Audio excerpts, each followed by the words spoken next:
Hi hello ವಿದ್ಯಾರ್ಥಿಗಳೇ. ಗುಲ್ಬರ್ಗಾ ವಿಶ್ವವಿದ್ಯಾಲಯ ಕಡೆಯಿಂದ ಡಿಗ್ರಿ ಎಕ್ಸಾಮ್ ಸಂಬಂಧಪಟ್ಟಂತೆ ಲೇಟೆಸ್ಟ್ ಆದಂಥ ನೋಟಿಫಿಕೇಷನ್ ಬಂದಿರುವಂಥದ್ದು.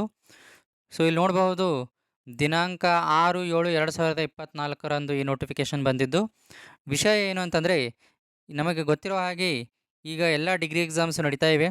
ಸೊ ಇದಕ್ಕೆ ಸಂಬಂಧಪಟ್ಟಂತೆ ಇಲ್ಲಿ ನೋಡಿ, ಜೂನ್ ಜುಲೈ 2024ರಲ್ಲಿ ಜರುಗುತ್ತಿರುವ BA 4ನೇ ಸೆಮಿಸ್ಟರ್ NEPA ದಿನಾಂಕ 8/7/2024 ಮತ್ತು 16/7/2024ರಂದು ಜರುಗುವ ಪತ್ರಿಕೆಯ ಪರೀಕ್ಷೆಯ ದಿನಾಂಕವನ್ನು ಮುಂದೂಡುವ ಕುರಿತು.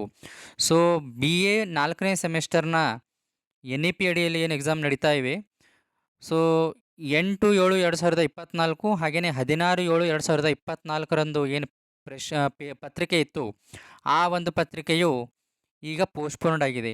ಸೊ ಹೊಸ ದಿನಾಂಕ ಕೂಡ ಇಲ್ಲಿ ಕೊಡಲಾಗಿದೆ. ಸೊ ಇಲ್ಲಿ ನೋಡಬಹುದು, ಹೊಸ ದಿನಾಂಕ 18/7/2024 ಮಧ್ಯಾಹ್ನ 2ರಿಂದ 4 ಗಂಟೆ ಹಿಂದಿ DSC 7 ಪೇಪರ್. 19/7/2024 ಶುಕ್ರವಾರ ಇಂಗ್ಲೀಷ್ DSC 7 ಬ್ರಿಟಿಷ್ ಲಿಟ್ರೇಚರ್. 20/7/2024 ಶನಿವಾರ ಹಿಂದಿ DSC 8. 21/7/2024 ರವಿವಾರ ಇಂಗ್ಲೀಷ್ DSC 8. ಸೊ ಇದು ಒಂದು ಹೊಸ ವೇಳಾಪಟ್ಟಿಯಾಗಿದೆ. ವಿದ್ಯಾರ್ಥಿಗಳೇ ಗಮನವಿಟ್ಟು ಕೇಳಿ, ಇದು BA 4ನೇ ಸೆಮಿಸ್ಟರ್ ವಿದ್ಯಾರ್ಥಿಗಳಿಗೆ ಮಾತ್ರ.